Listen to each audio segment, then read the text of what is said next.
Good morning, everyone. We will start the class now. The recording has also started, so we will start our session. Okay, good morning, everyone, and welcome to How to Slay ACBP 5121. This is the exam revision session presented by the IIE. This morning, welcome then to our webinar. The emojis have been activated for our class today. It's something we weren't able to use in the past. So if you look at the top of your screen, you'll see the little smiley face with the word react under it. So that's just to keep our class more interactive. So if you're enjoying the class, or maybe you're thinking, oh my goodness, what's going on here?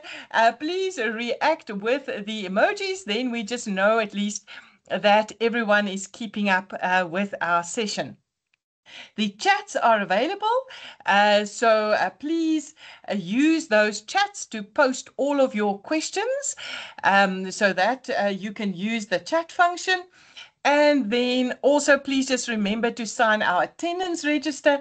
That has gone up a few times, the link in the chats. So if you can also sign our attendance register. So with me in class then today, okay, with me in class today, I have Salama, a lecturer from Varsity College. I also have Evidence, a lecturer from Rosebank College. Salama and Evidence are going to be helping you with your questions in the chats. So if you have any questions, you can type them up there in the chats. And Salama and Evidence are ready to help you and answer your questions.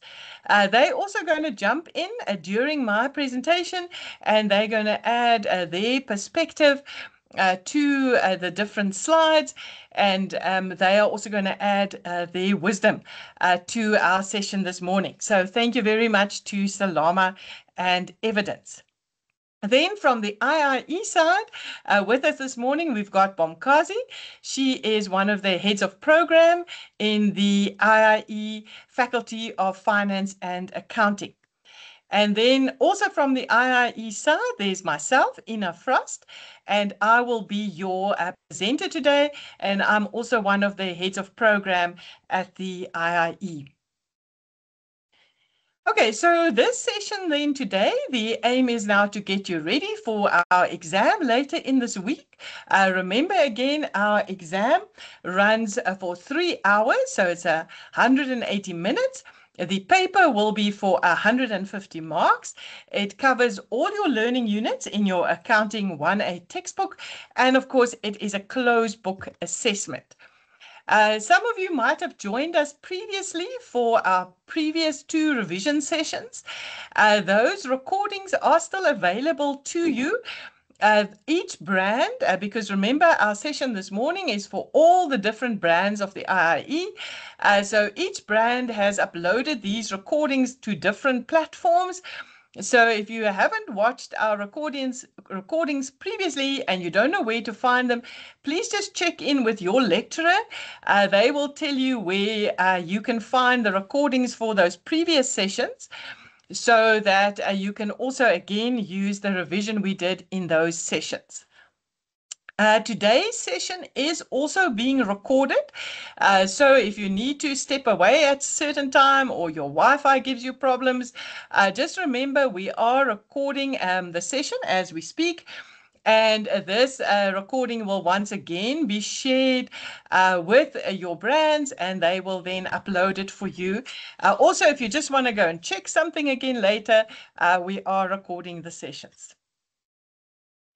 Now, we care very much about the success of our students, and it is important for us to listen to our students. So we sent out a survey a little bit earlier in the semester, and we asked what it is that you want to see in our revision session today.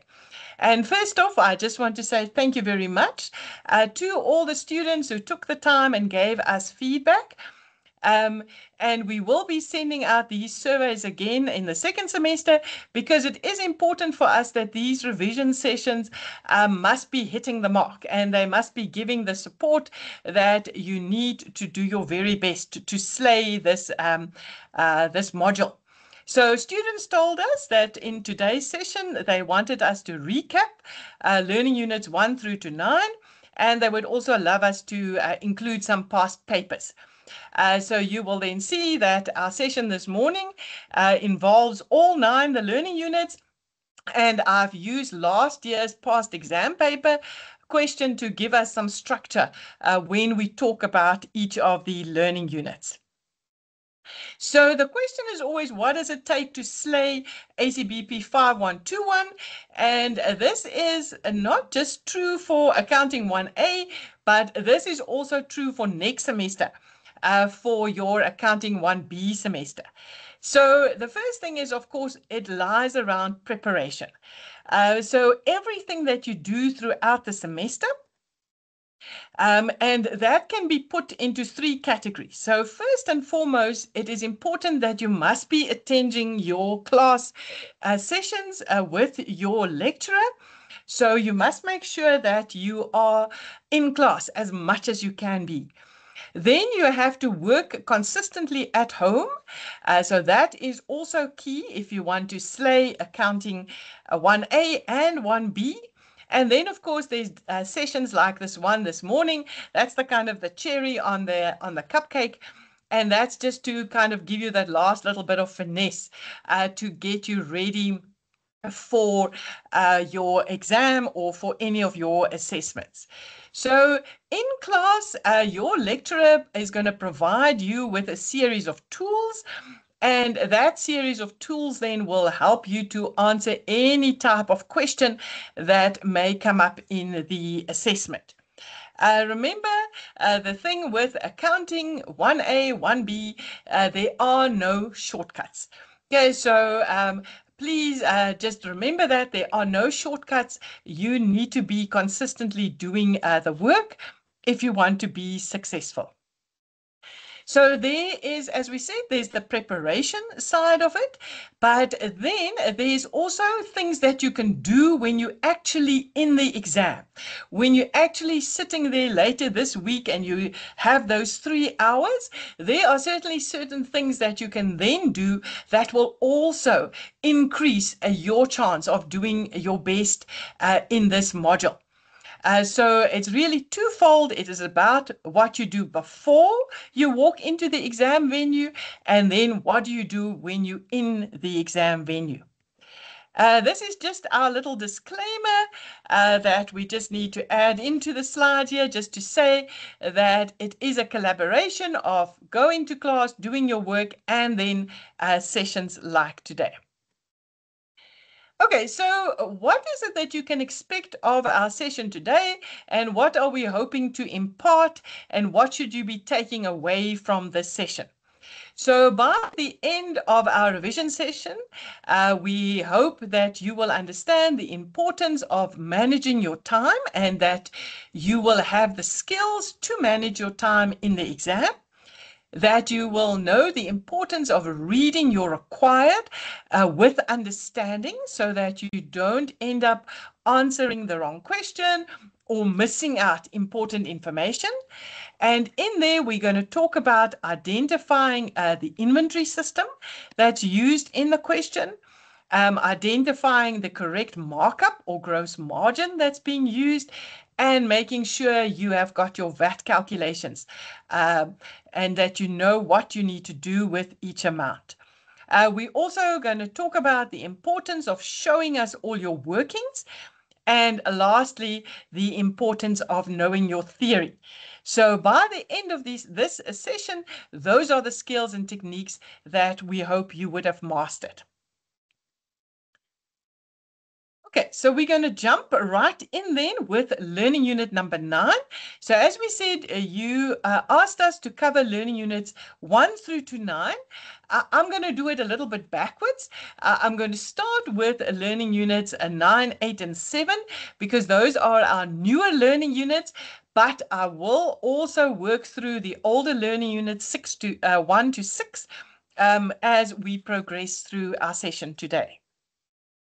Okay, everyone still keeping up? Send us a quick emoji to let us know you are still keeping up and you're still enjoying yourself. Excellent. And I see, okay, remember the chats as well. You can continue to use our chats for all of your questions. Okay, so Learning Unit 9, that's the one dealing with our year-end procedures. So if we think back to Learning Unit 1, where we were taught about the bookkeeping cycle. So we said the bookkeeping cycle starts with a transaction that takes place. This transaction gets captured onto a source document. Source documents get summarized into journals. The journals then gets posted to the general ledger, and the business prepares a trial balance.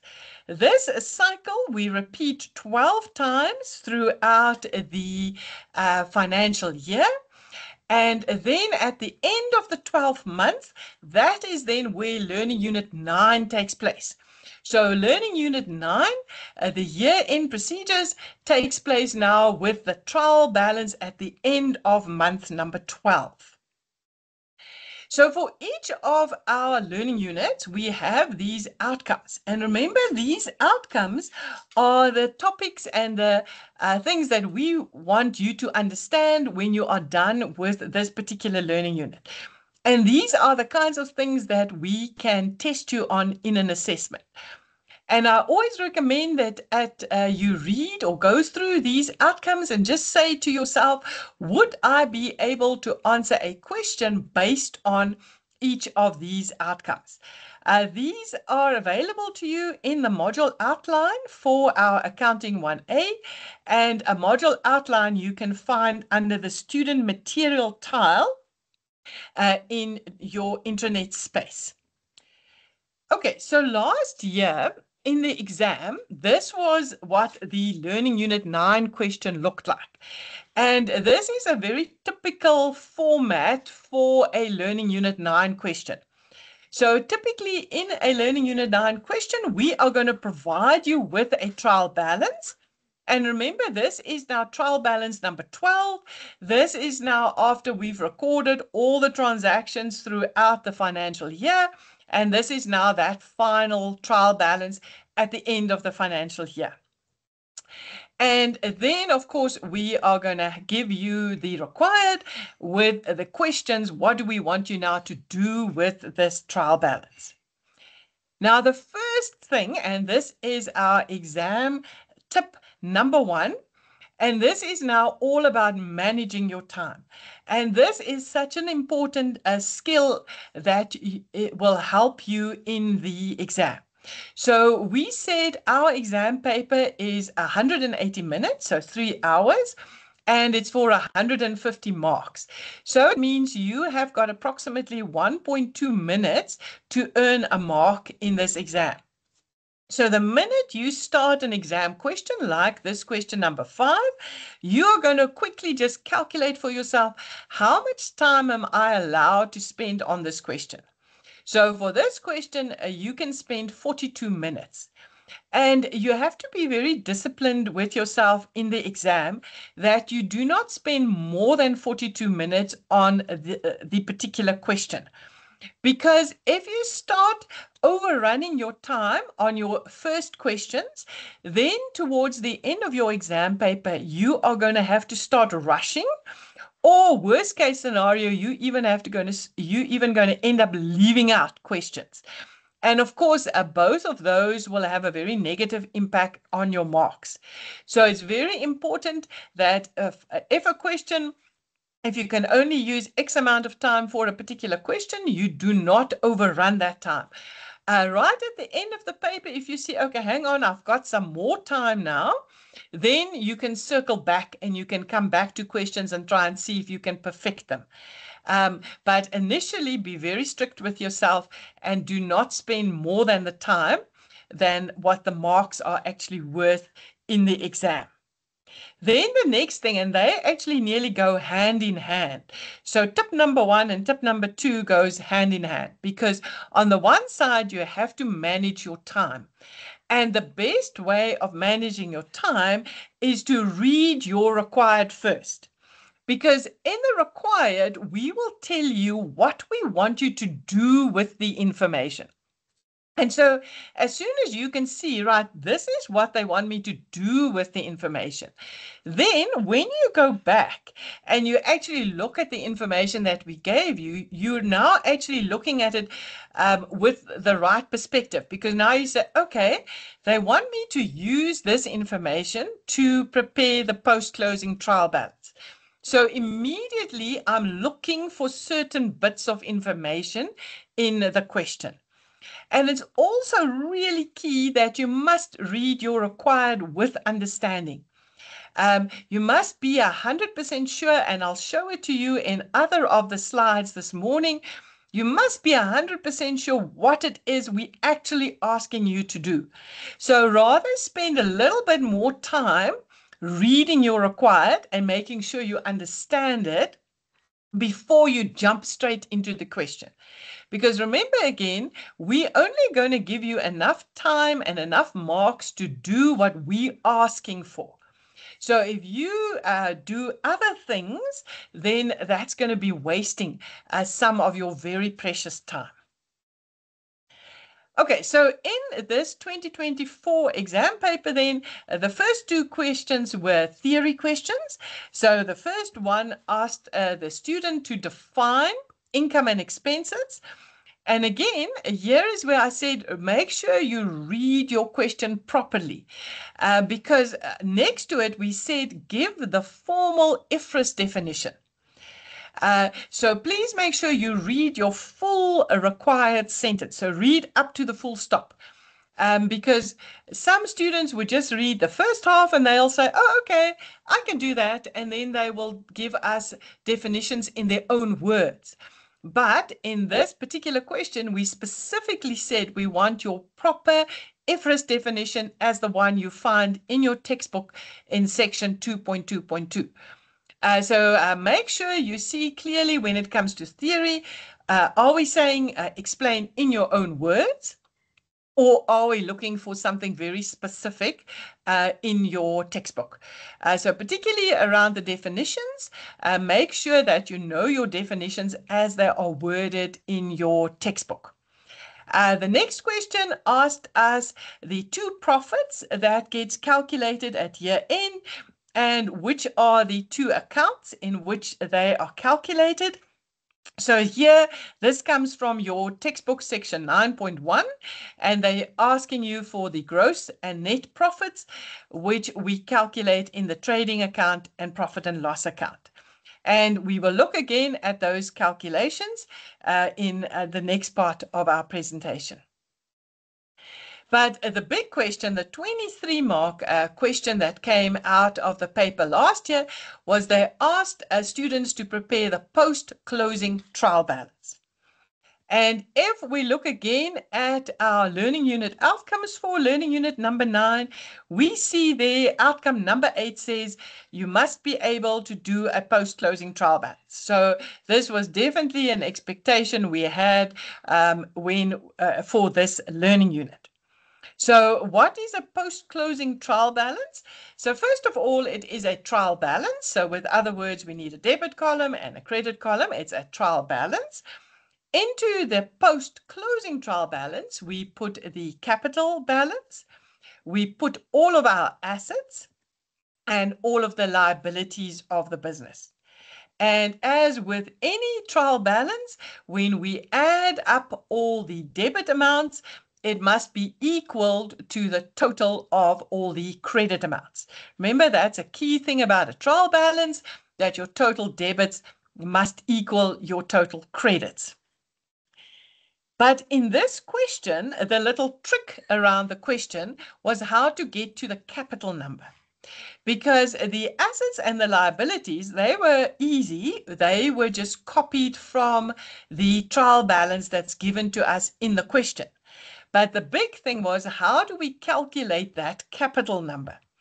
And you'll actually see in the question paper, in that exam paper last year, they actually told the students, they gave them a little hint. And they said, remember, you have to calculate that capital balance. And of course, they even went further and they reminded the students that they have to show workings for that calculation. So that's why it is again so important to read your required, because sometimes in the required, we even give you a little hint or a little hook just to help you to make sense of what we actually need in this question. So how would we calculate the capital balance at the end of the year? It will be the capital amount, the balance per the trial balance, minus the drawings. Remember again, capital is what the owner contributes to the business, and the drawings is what the owner takes out of the business. And then we're going to either add or subtract the net profit or the net loss.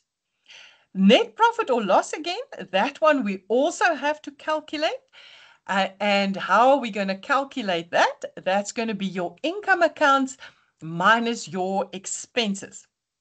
So if we look at our trial balance, then we're looking for the so-called nominal accounts, and those are your income and expense accounts.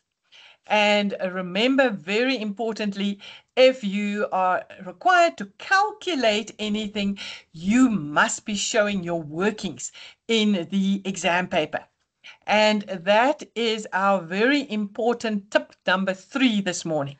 So if the paper is asking you to show, to calculate, or if you have to do any kind of calculations, remember you are going to be showing us your workings. And what do we mean by working? So you're going to set out for us in detail, how did you calculate that net profit or loss? So in this particular exam question, it was actually a net loss of 2,320 rands. And for a calculation like this, where some amounts are income and some amounts are expenses, you also have to show what are you going to add and what are you going to subtract. Because remember, when your lecturer is marking your paper, they must be able to understand exactly what you were thinking and what was your actions that and your process that you followed to get to the 2320. So you must make it as easy for your lecturer when they mark your paper as possible to understand exactly now what was the process that you followed to calculate that final number. Right, so we said the first step now towards calculating that capital balance was to work out if there was a net profit or a net loss. And in this question, then it was actually a net loss. Then we're going to subtract the drawings number. So that number I'm just taking straight from the trial balance. And now I am able to calculate my new capital balance. So I take the 741,200, that is the current capital account balance in the trial balance. I subtract from it the drawings, and I also subtract from it the net loss. And that then gives me the new capital account balance of 692,880. And that balance then I'm going to use to prepare my post-closing trial balance. And I'm going to add in all the assets and I'm going to add in all the liabilities. And that then gives you the post-closing trial balance. And you can see my total debits equal my total credits. So that was what they were expecting of us in last year's paper. Now, of course, in my presentation today, unfortunately, I don't have time for you to work in detail through each of these past paper questions. The idea would be now that after our session today, you go and pull up this 2024 exam paper and you try these questions, and then you can circle back to our recording and you can just come and double check your answers against our recording. So in my presentation, I am including all the answers for you, but you will just have to come back later and come and look at the detail. Salama and Evidence and Bonkazi, how's it going out there in the classroom? Do you guys want to add anything at this stage?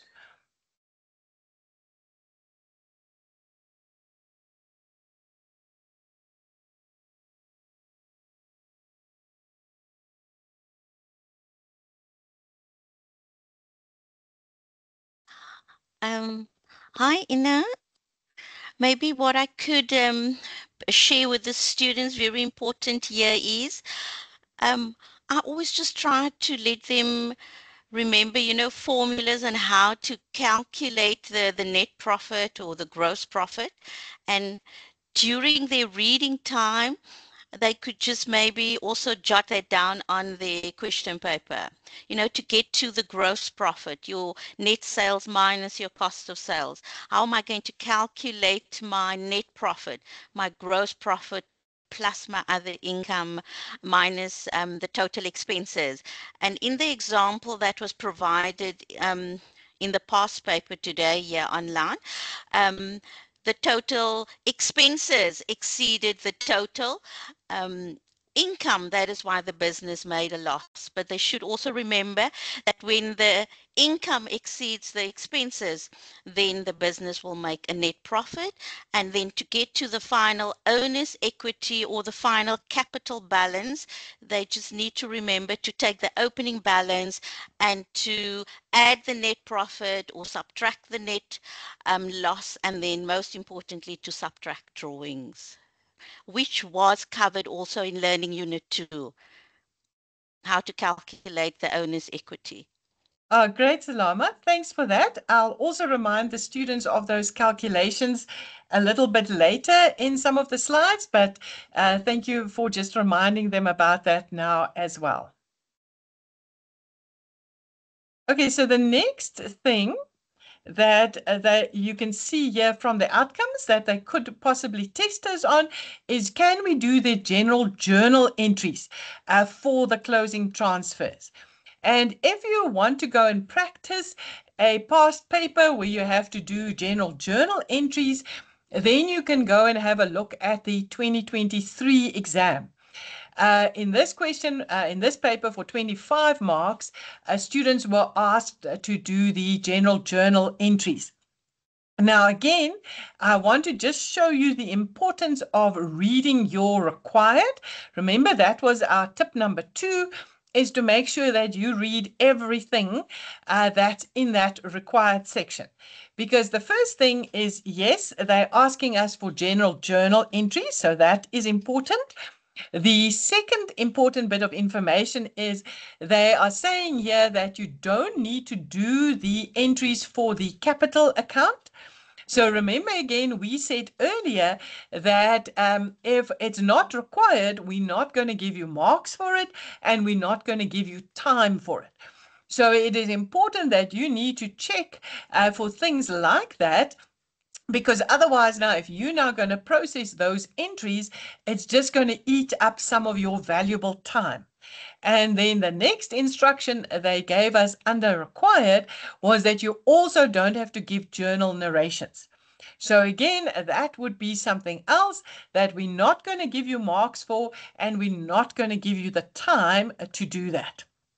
So in Learning Unit 9, if we're asking you either to do the general journal entries like this past paper question, or if we're asking you to do the general ledger accounts, and we'll look at those in a minute, the best approach to the question would be to make use of your 8 steps. And remember, in your textbook, pages 278 to 279, there they give you the 8 steps to follow when you are asked to do either general journal entries or general ledger entries. And I always highly recommend that you memorize these steps, because remember, steps equal marks. And if you end up leaving out, say, steps 3, 4, and 5, then of course that is going to cost you in your marks.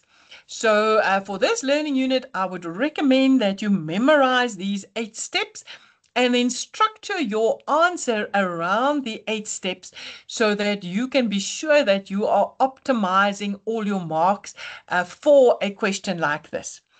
So yeah, this is what I mean with structuring your answer around the steps.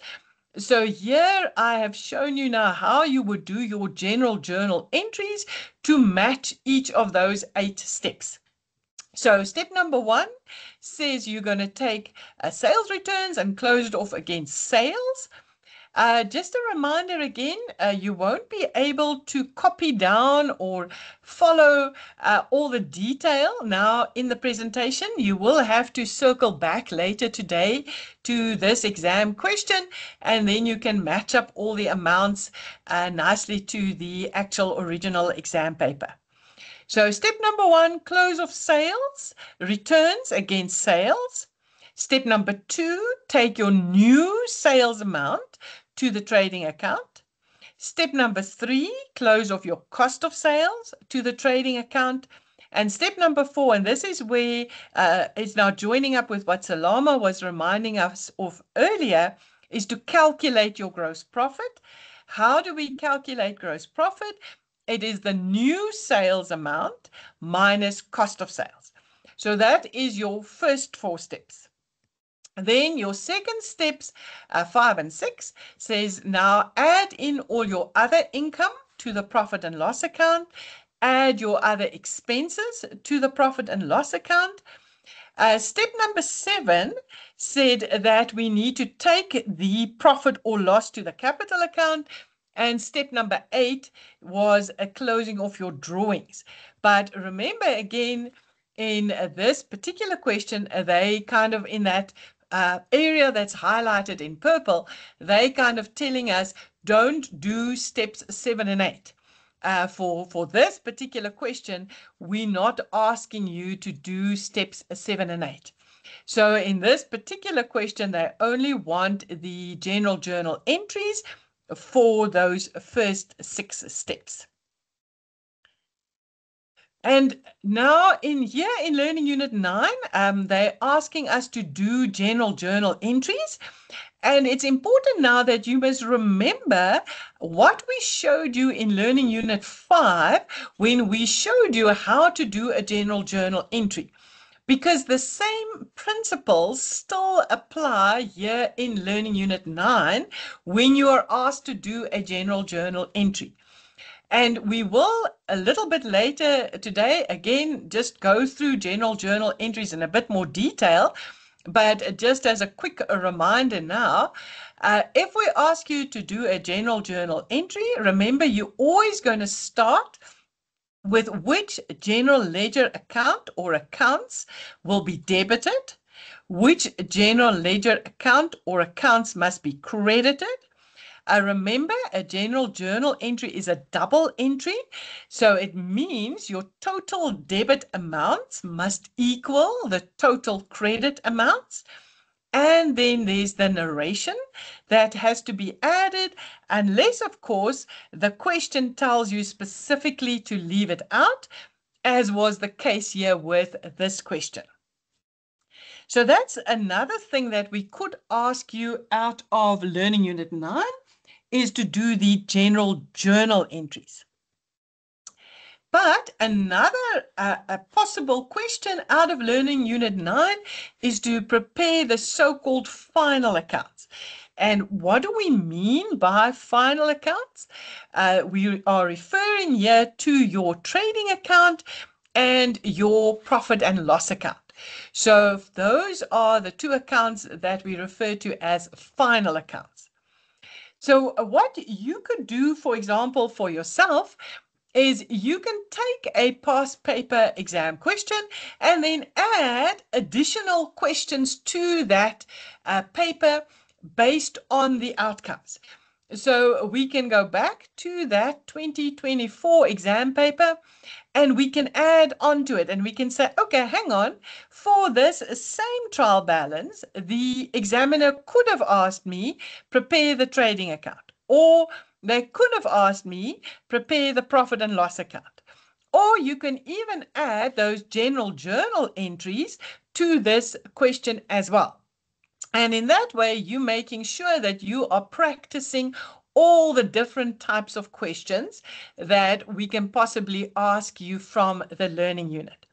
So let's just go and look now. If this paper said, prepare the trading account, prepare the profit and loss account, how would we have gone about to do that?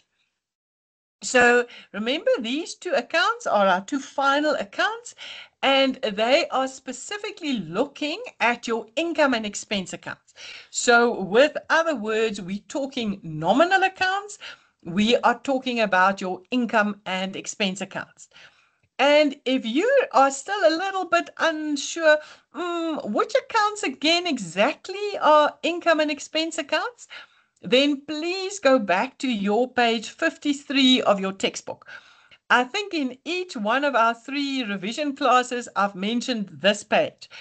And I think Salama and Evidence and Bomkazi will agree with me that this is a key page in your textbook, because this page just reminds us again what type of accounts we can have and what are examples of these accounts. So please make sure that you go back to this page. Just a quick reminder, unfortunately, even though you're able to raise your hands, you do have to address any questions in the chat function, but you're welcome to send us emojis. Those we would love to see, just to know that you're still out there and that you are keeping up with us. Okay, so the trading account, and again, remember we said we have to use our steps.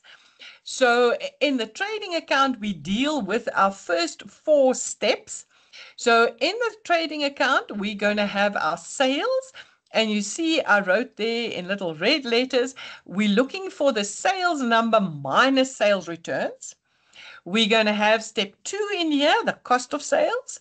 And remember, step 3, or rather, sorry, step 4 was the calculation of the gross profit.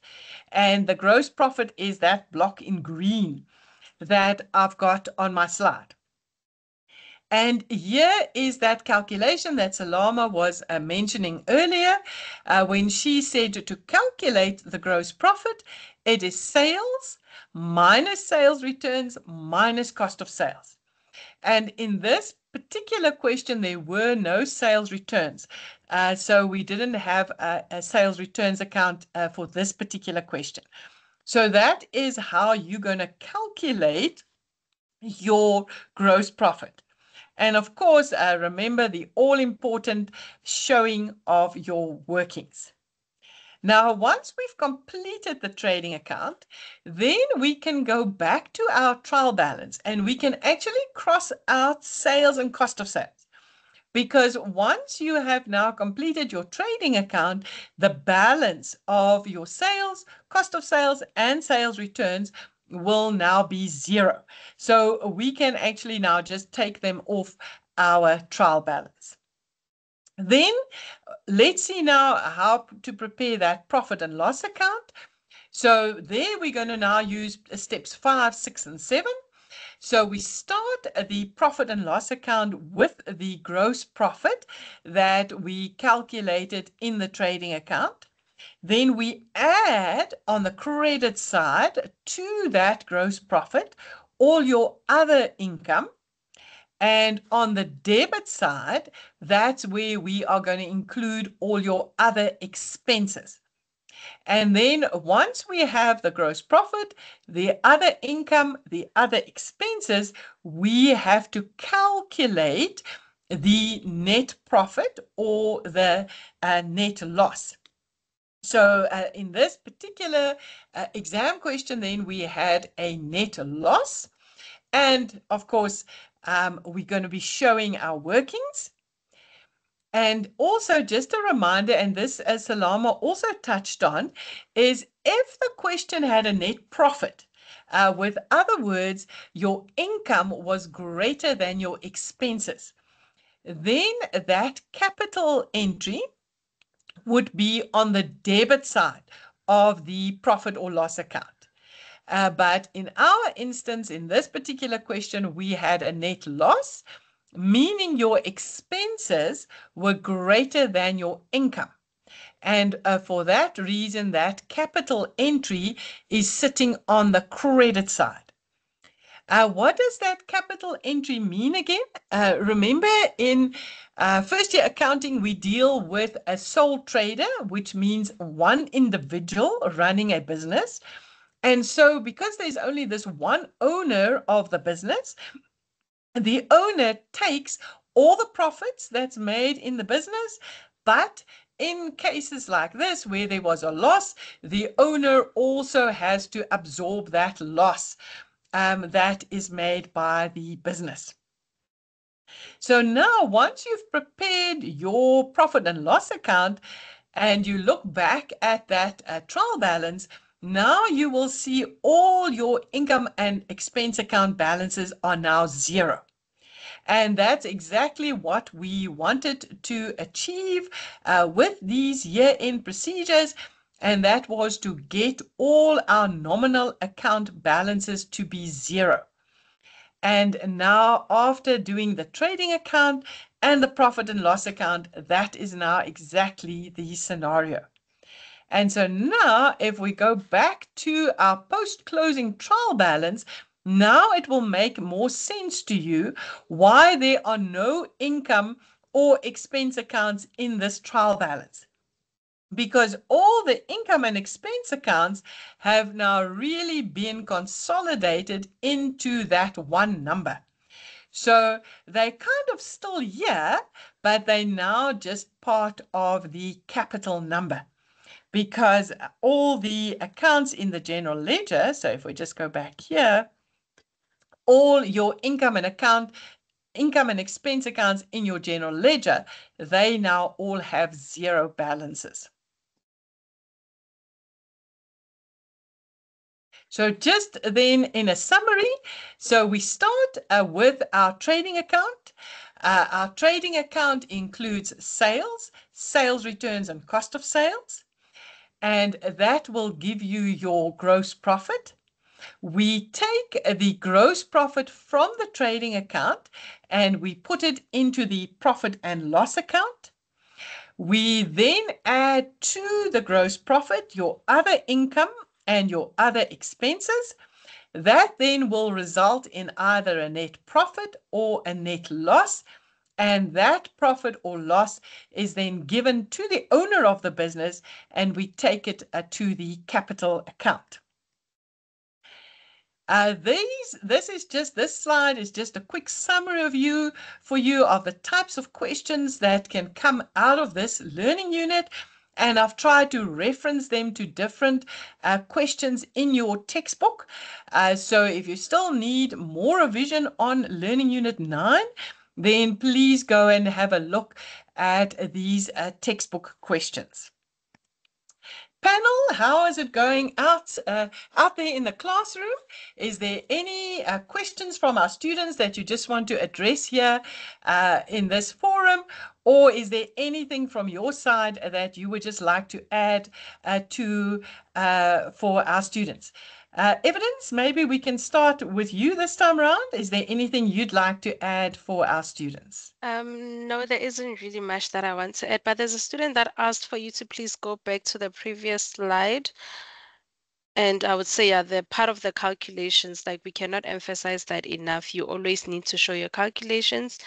And like Mem Salama said, you need to also remember the formulas. We do not have a formula sheet.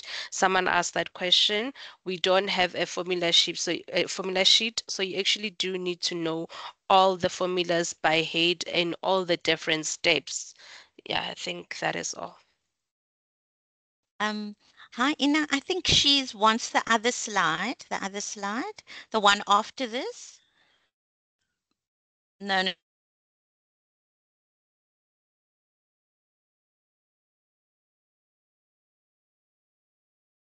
Is this the one, Salama? No, the one where you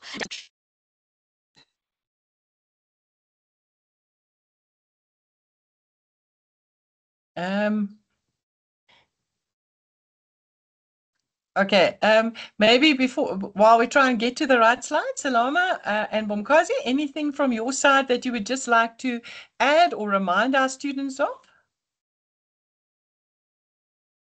Hi, Ina. I think you've actually covered everything so well over here. And again, I love this. This thing actually just summarizes everything. And if the students can just remember this also, and hopefully then in whichever way the question will be asked in the exam, they would be able to answer it. Thank you. Thanks. Okay, Morning, students. Ina. Oh, From sorry, my Bomkazi. side, Sorry. ye- Yes, please add something for us. yes, as evidence has mentioned that showing off the calculations is very important because some of the marks are coming from the calculations. So if the students can show their calculations instead of showing the final answer, that would be very helpful.